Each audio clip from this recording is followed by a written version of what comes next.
Yo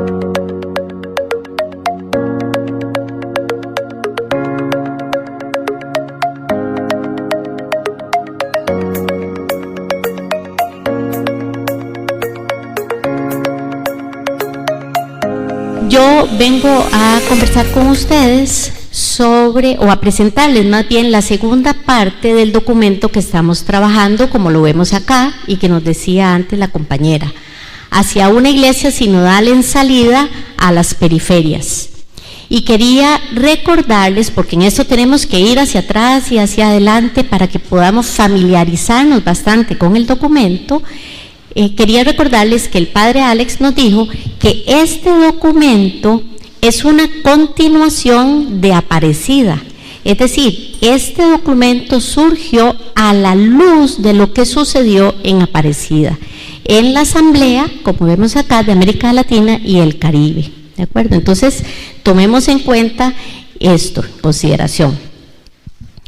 También nos decía y nos explicaba el día de ayer que se había utilizado o se utiliza la metodología pastoral de ver, juzgar y actuar. Y vean ustedes como en este caso lo puse en amarillo porque el día de ayer el padre Daniel nos explicaba cómo era que estaba escrito este documento en su primera parte. El documento tiene 3 partes. En la primera parte habla sobre el ver, lo que tenemos que ver y lo que tenemos que escuchar nosotros como pueblo de Dios. La segunda parte que me corresponde presentarles a mí tiene que ver con el juzgar. Y la tercera parte que después ustedes van a trabajar tiene que ver con el actuar. ¿De acuerdo? Entonces, si echamos un poquitito para atrás y recordamos el día de ayer, si quiere mejor me la devuelve, para no soplarles. El padre Daniel nos decía que la primera parte hablaba básicamente en el documento de aquellos desafíos que nosotros teníamos que, o que la iglesia ha ido viendo como iglesia, y sobre los que obviamente después vamos a tener que trabajar para poder mejorar esas situaciones de nuestra realidad de iglesia. Y dentro de esos desafíos, no importa en desorden, ¿cuáles? Desde ahí donde están ustedes y bien fuerte, ¿de cuáles desafíos se acuerdan ustedes que nos presentaba ayer el padre Daniel? Cualquiera que se acuerden, no con los títulos exactos. Clericalismo, muy bien. Formación de laicos, muy bien. Muy bien, el papel de la mujer en la iglesia, dentro de la iglesia. Muy bien, la pastoral juvenil y la formación de la pastoral juvenil. La experiencia personal, que siempre es importante, por supuesto. La formación de religiosos y sacerdotes, muy bien. Muy bien, que tiene que ver con los grupos afrodescendientes y los originarios, muy bien. Casos de abuso en la iglesia, excelente, muy bien. Tomaron muy bien las notas y tienen muy buena memoria, perfecto. Les dijeron al principio que soy educadora, por eso voy tomando la lección, muy bien. ¿Alguna otra idea, algún otro desafío? No, lo vamos a ver entonces acá. En ese ver, en este documento se nos presenta este montón, en esa primera parte, y nos presentaba el padre Daniel, este montón de desafíos que los he colocado acá, no en ningún orden específico, ni mucho menos como están en el documento, sino haciendo un ejercicio igual al que los puse a hacer a ustedes ahora.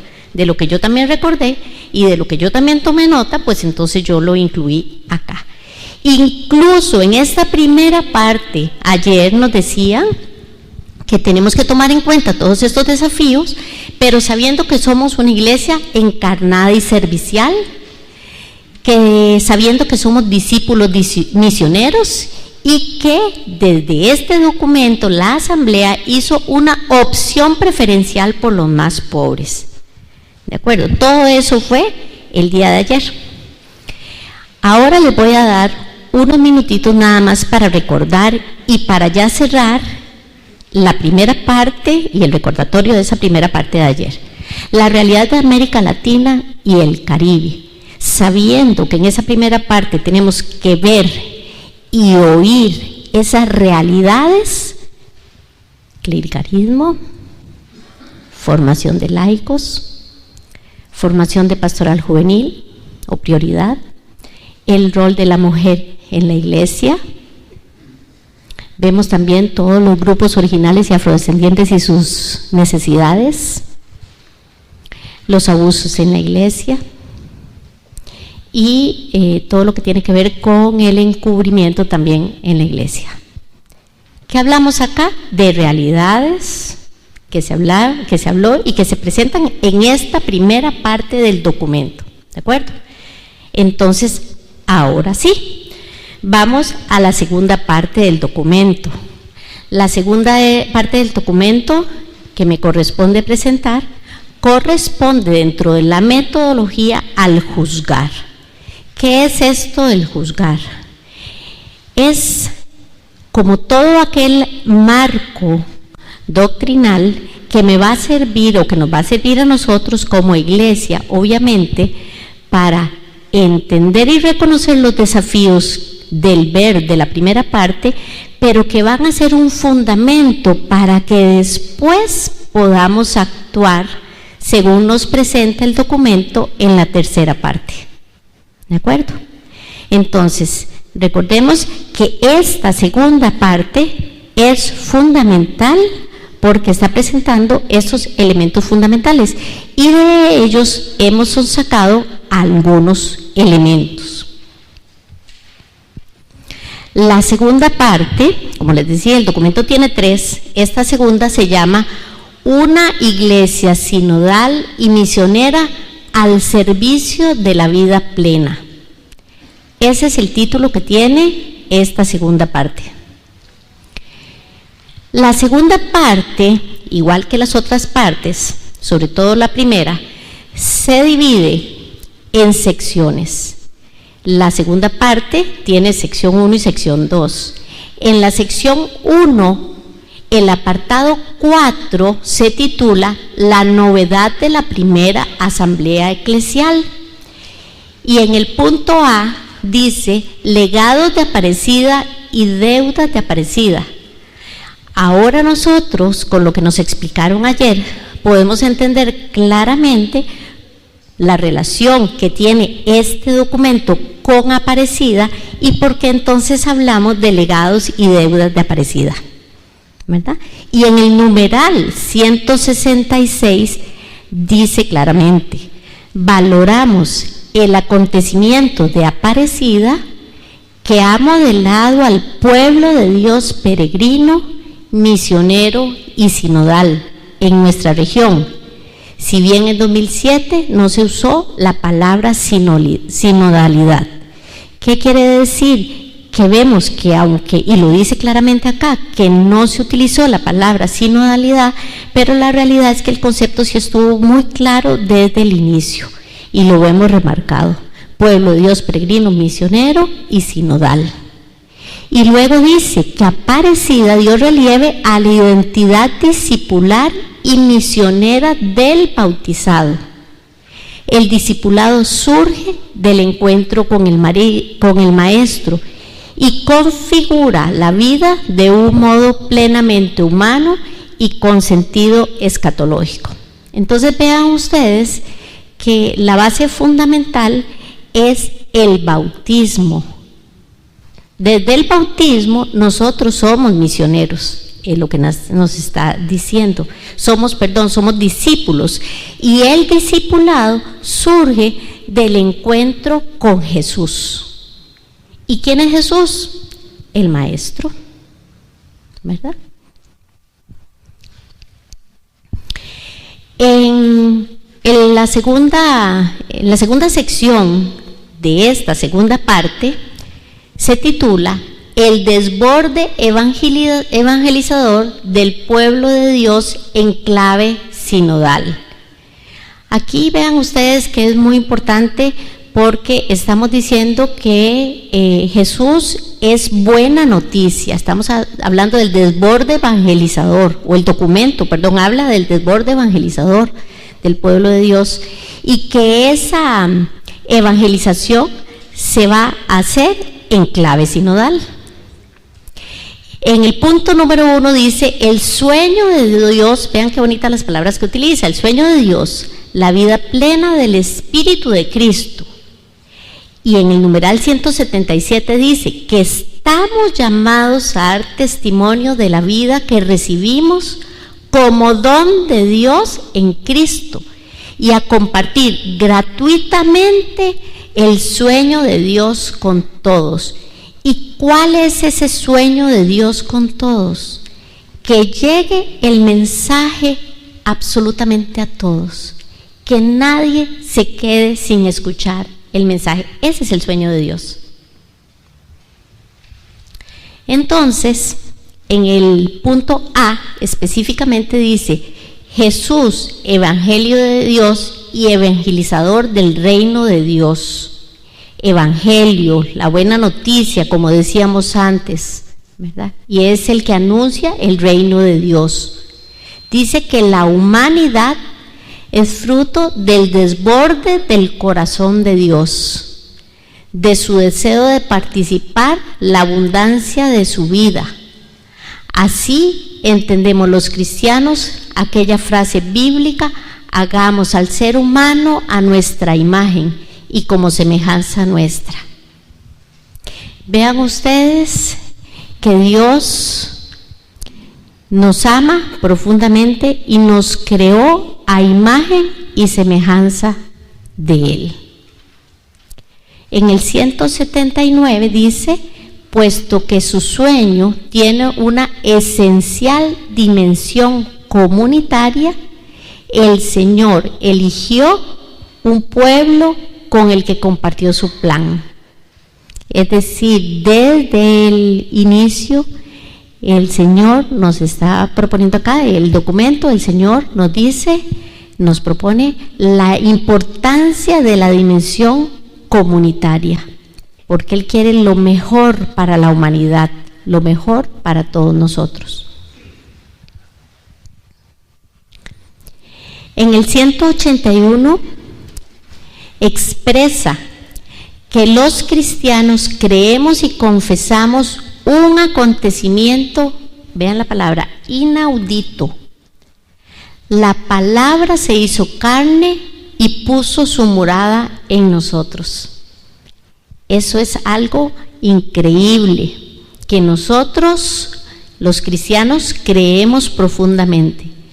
La máxima expresión del compromiso de Dios, Dios que se encarnó por nosotros y que Él quiere lo mejor para la humanidad, por la vida de la humanidad, es esa encarnación de su Hijo. Se encarnó por nosotros, se encarnó en María, se hizo hombre, y todo esto por amor a nosotros y porque Él quiere darnos a nosotros lo mejor para nuestra vida, y Él desea lo mejor para nuestra vida. En el 182 dice que Jesús, con su persona, con sus palabras y sus gestos, manifiesta que el sueño de Dios, su reinado, se va haciendo presente en su vida. Vean qué bonito, en Jesús, en su persona, sus palabras y sus gestos.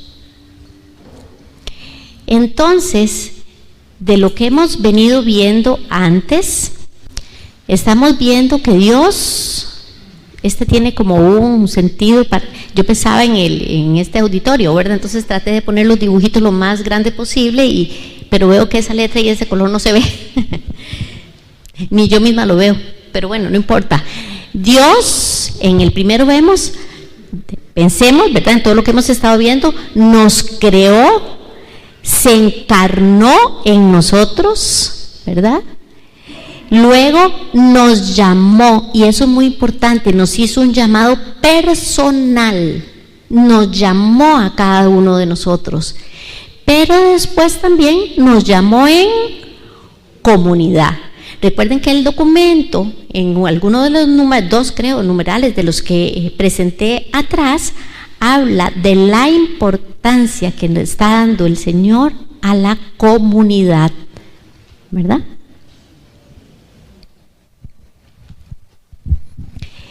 Este numeral es un poquito más largo, entonces lo vamos a ir como desagregando un poquitito. Dice: en Pentecostés se hizo realidad el sueño de Dios sobre la humanidad. El Espíritu del resucitado hizo nacer una humanidad nueva que proclama la fe en todas las lenguas y vive la novedad del amor en el servicio mutuo. Entonces, fíjense ustedes que el plan de Dios se hizo evidente en Pentecostés.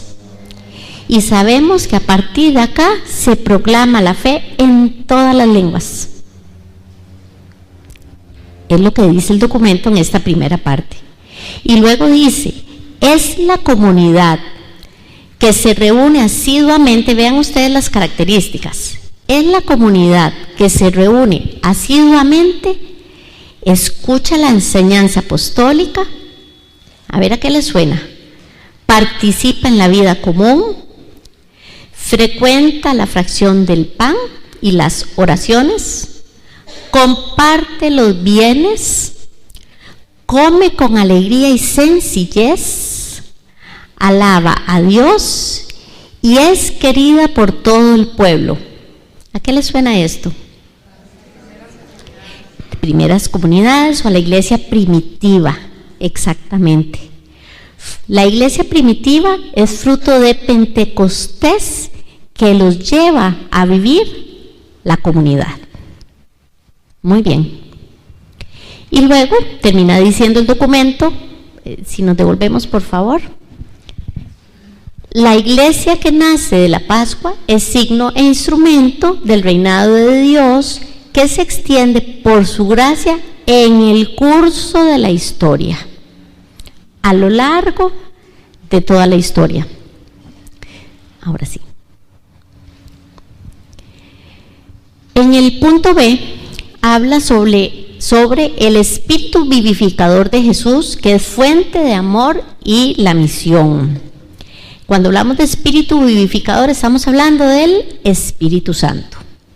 En el numeral dice: Jesucristo es el centro de la fe y de la misión. Evangelizada por el Espíritu, la iglesia anuncia el mensaje de Cristo muerto y resucitado. Vean acá, dice, ese querigma, el documento, es lo primero que tenemos que escuchar y proclamar, porque la gracia del Evangelio tiene el primado absoluto. Vean ustedes, Jesucristo es el centro de la fe y de la misión. Jesucristo es el centro. Y nosotros por el querigma estamos llamados, por lo que nosotros tenemos que escuchar, estamos llamados a proclamar ese querigma, que es lo más importante, que lo primero que todos tienen que escuchar y saber es que Jesús murió y que Jesús resucitó. Exactamente. Entonces, me fallaron los colores. Fíjense que si nos devolvemos un poquitito también a lo que hemos hablado, podemos decir entonces que ya somos comunidad, ya entendemos por qué, la importancia y por qué somos comunidad. El reino de Dios va a seguir a través de toda la historia, como también ya lo vimos en el documento. Es el centro, Jesús, de la fe y de la misión. Y nosotros, por querigma, tenemos que escuchar y transmitir, salir, dar esa buena noticia, decir que Jesús murió y resucitó. Y eso nos tiene que quedar muy, muy claro. Vamos a hacer en este momento un cuchicheo. Este cuchicheo va a ser de 3 minutos reloj, donde se va 3 minutos y 3 personas que estén a la par, ¿de acuerdo? 3-3. Eso es como un Philips, pero un cuchicheo 3-3.